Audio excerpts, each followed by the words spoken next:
Welcome back. So now let's continue where we have left in the last lecture. So we clicked on web view.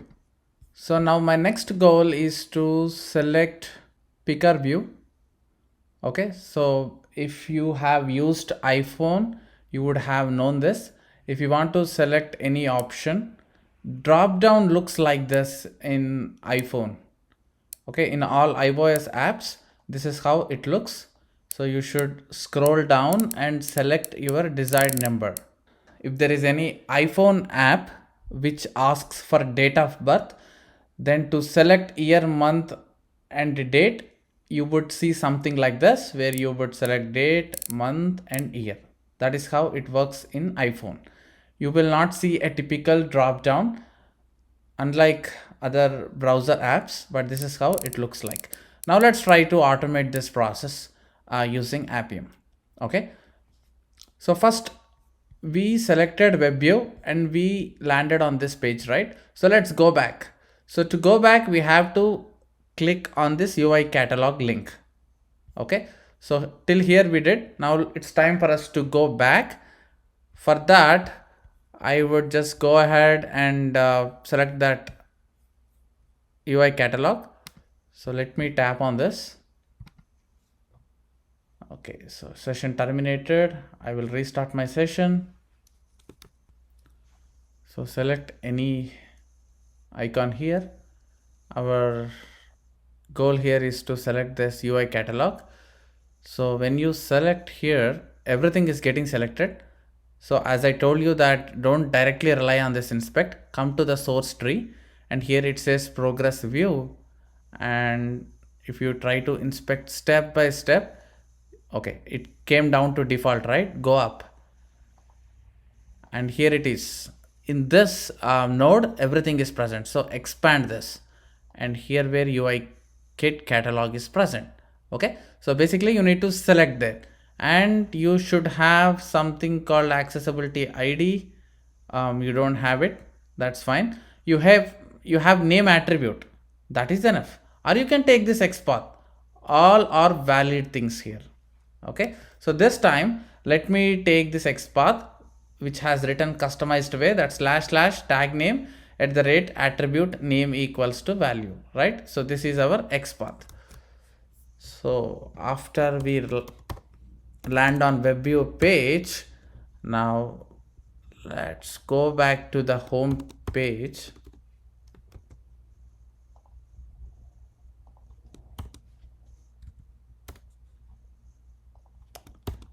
So let's give single quote because we are wrapping that entire XPath in double quotes.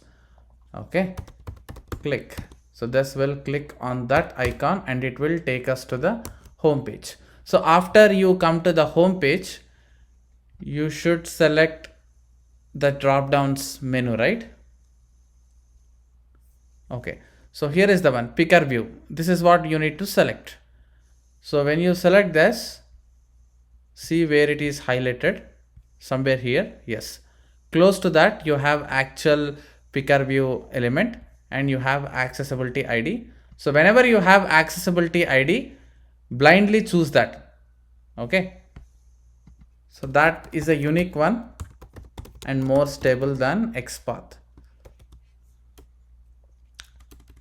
So find element accessibility ID should be the last one.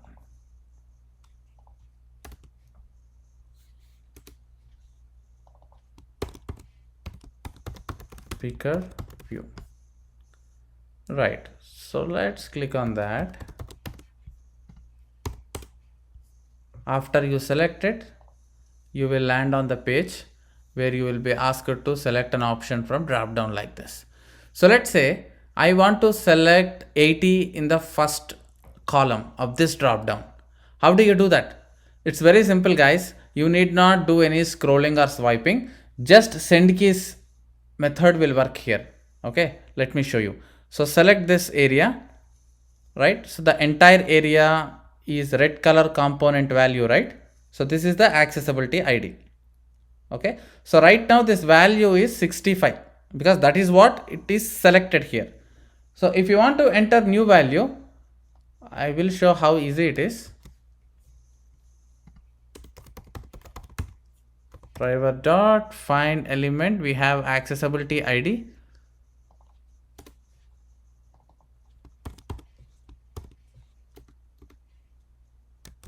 So red color component value, right? On this, just apply send keys method and send the value what you want to send. That's all. So let's say you want to send 80, just type 80 here.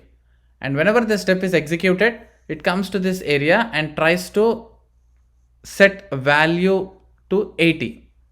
Okay, and then automatically it scrolls down and 80 will get selected. That's so simple it is. Similarly, let's try to select a second option. So it is green color component value.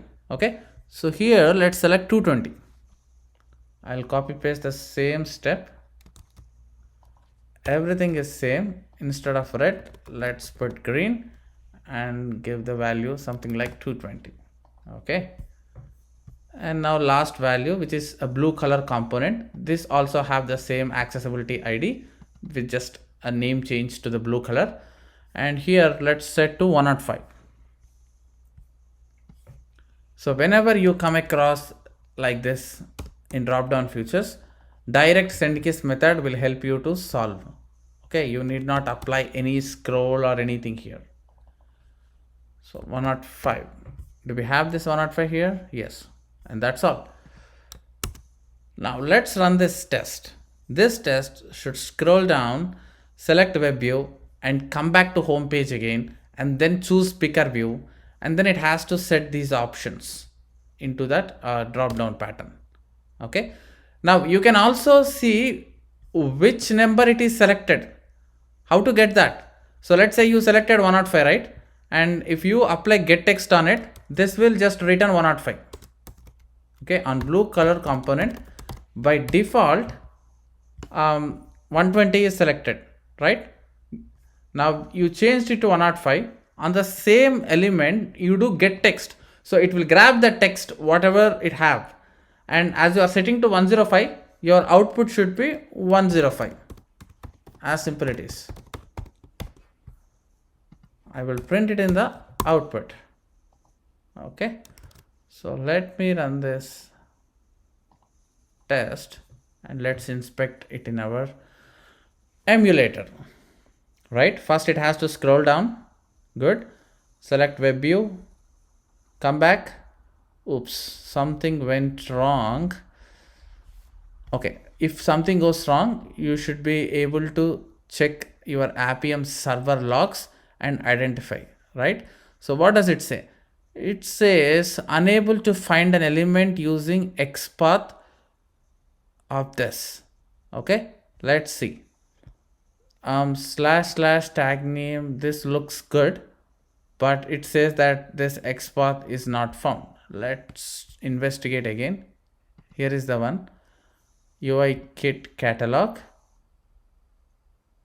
Looks okay to me. I think it's related to sync issue. Let me put some 2 seconds sleep. By the time it goes to that page, it immediately checking for this icon, I guess. So if I put 2 seconds sleep and then try again, hopefully that should solve the problem, because XPath looks good. Let's see. All right, yes, this time it is identifying. You see that it came back, and now you see the options. How did it change? 80, 220 and 105. So that is what we set here, right? 80, 220, 105. And you did get text on this blue color component value, and the output is 105. Okay, so this is how you can handle pickers in iOS apps. So you can select any item by just using send keys method. The only trick what you have to know is make sure you give proper ID to identify this complete row uniquely. And you can apply send keys get text just like any other method. Okay, so that's how you handle scroll and picker in Appium iOS. Thank you.